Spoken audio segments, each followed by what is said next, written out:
Hey lovies, welcome back to my channel. If you're new to my channel, welcome to my channel.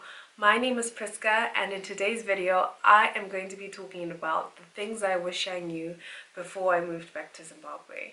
So without further ado, let's get right into the video. So the first thing that I wrote down on my list is make sure you secure a job before moving back. And when I mean before moving back, I mean at least 6 months to a year. Start that application process at least 6 months to a year before the actual move. Why I say so, getting a job in Zim is not as easy as people make it seem. When you ask people that are here in Zim, they'll make it seem like it's rainbow and cakes. And that was the idea that I had before I actually moved back. When I was still in China, I thought, oh no, as soon as I get home, because I have a degree from outside, I'm gonna get a job then and then. Reality hit me when I got home, and I was like, well damn, it took me almost 6 months to get the job that I have today. So guys, please make sure you have a job secured, so that once you get here, you know that within at least a week of your move, you're already starting a job. Or to work, sorry, rather.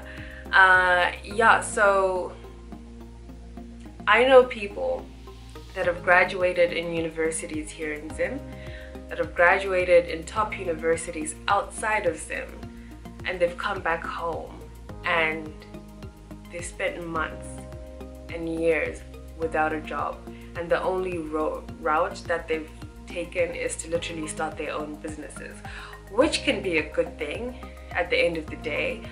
But you know, as a person who's fresh out of college, you need and want that experience to make your portfolio look nice and you know, all of that jazz. But hey, it is what it is. That is the reality. So yeah, that's my piece of advice. Make sure you secure a job before moving back to Zim. The second thing that I've written on my list is make sure you fully understand the situation in Zim. And by that I mean you need to ask questions. Ask as many questions from different sources as much as possible. And make sure that the sources that you have or getting this information from, they are different, because not everyone is going to have the same experience. Whether it's looking for a job or whether it's, you know, living in Zim, you know, so make sure you have that variety of information so that you can then decide on your own as to what you want. Would you want to move back or would you not want to move back? Many people make almost like an irrational decision to come back home without fully understanding the situation, because they have this idea, okay, I'm going home and home is home. Just because home is home doesn't mean that it's right for you at all. So make sure you fully understand the situation and understand, can I actually deal with the situation back home? Am I, as whatever, Priska or Sarah or Gideon or Leroy, can I survive in that situation? Can I manage the situation? Would I be able to push through the situation? The one thing that I'm grateful for is that Zim teaches you how to be a fighter. And that's one thing that I cannot take away from any Zimbabwean at all, because things are tough here. I don't even want to sugarcoat anything. Things are tough in Zim. And if you don't have that willpower, I don't want to be discouraging, but again, it is the reality, especially in the situation and crisis that we're facing today as Zimbabweans. I mentioned earlier that you need to ask as many questions as possible, and some of the questions that you can ask as the guidelines are as follows. What is the current economic situation? What the bank regulations are / restrictions, as that will definitely be important information for you if you decide to send all your savings back home. check what the ZIMRA regulations are in terms of duties, or whether you are thinking of importing your car back home, what the basic monthly budget is, whether it's rent, groceries, bills, fuel, you know, all of that jazz. Make sure you ask those questions, because it is vital and it is very, very important for you to have as a guideline. Other than basing your information off of people that are already here to understand the situation better, also try to read newspapers online or listen to the radio, because I think radio stations here in Zim, some of them, I don't know all, like ZFM, I'm sure they have an online platform where you can tune in and listen. So make sure you listen to that. Check your newspapers. I've listed all the newspapers online here. So on ending this video on a positive light, I love Zim given the fact that there's no feeling like being home.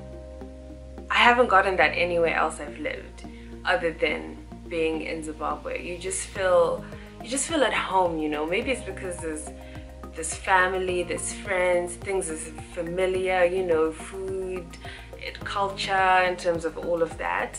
The weather is fantastic, though it is, okay, though the winters are getting colder, to be fairly honest, because it is freezing right now, but generally Zim does have amazing weather. And you know, Zim is also generally safe.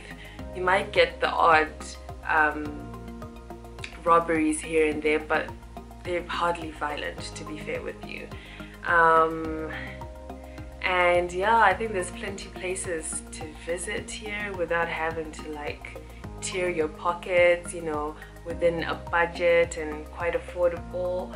So yeah, I personally think that you really need to plan out and lay out your options, whether it means you'll need to create a pros and cons list of Zim versus a pros and cons list for the place that you're currently living at before actually making the decision to move, so that you have to weigh out your options, like properly weigh out your options before coming to such a big decision. And this doesn't just apply to moving back to Zim. It can apply to anywhere, whether you're thinking of moving to New Zealand or Australia or New York or wherever it is, even if it's a different city within Zim.